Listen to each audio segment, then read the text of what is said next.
We're doing our critical thinking question number 1. Thank you very much. Doing our critical thinking question number 1 today. I was kind of going back and forth as to which one to start with because they all feed into one another.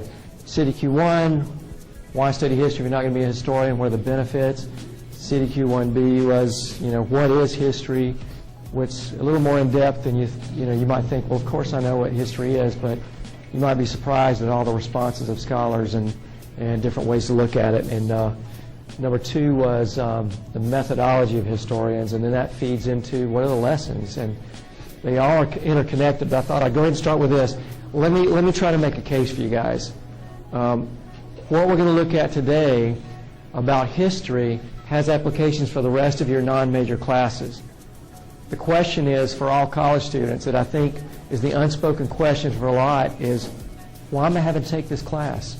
Whatever this class is, whether it's history, literature, foreign language, math, science, whatever your major is not, it's like, why are the colleges requiring us to take all these different classes in all these different areas? Why can't I just study what I want to study? Focus on my one thing I came here to major in. Just give me a degree in that. Whatever it is, communication, youth men. It's like, well, why do we take all these other classes? And so what we're going to do is feed into the bigger picture as well. But I would like to make a case for you ahead of time. I'd like you to trust me on this and see if by the time we get through with this discussion, if this is not the case. But the benefits we draw out of history and the associated disciplines and eventually other classes will be things that will help you open doors, create opportunities, see opportunities that you didn't know existed maybe for jobs out there. They'll help you sell yourself in interviews better. All right, let me do this too. Let me put this together, these kind of things. There's a philosopher named George Santayana, the 20th century, and he's the one who everybody quotes and they don't know they're quoting him. He said something like, those who fail to study the past are doomed to repeat its mistakes. Okay. All right, let me start with the first thing I caught there. Okay, you use the example of Dickens.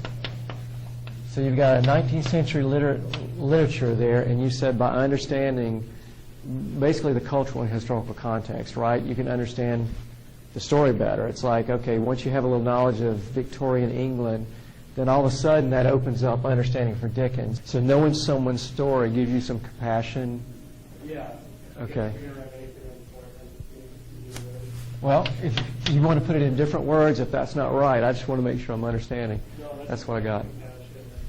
Okay. So, know someone's story. Know the story. And that should yield some compassion, some understanding about how they got where they are, why they act like they do.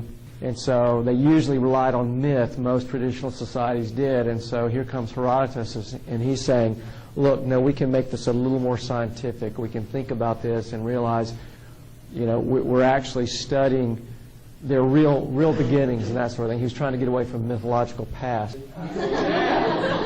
Give 5 extra credit for that. All right. History is the witness that testifies to the passage of time. I tell you what, you guys have got some great questions, great responses. I would say you've earned at least a quarter of a point there. For all of us? No, I'm just kidding. No, I think you nailed the 2 points. Okay, I'm gonna give you credit. Good job, guys. Excellent.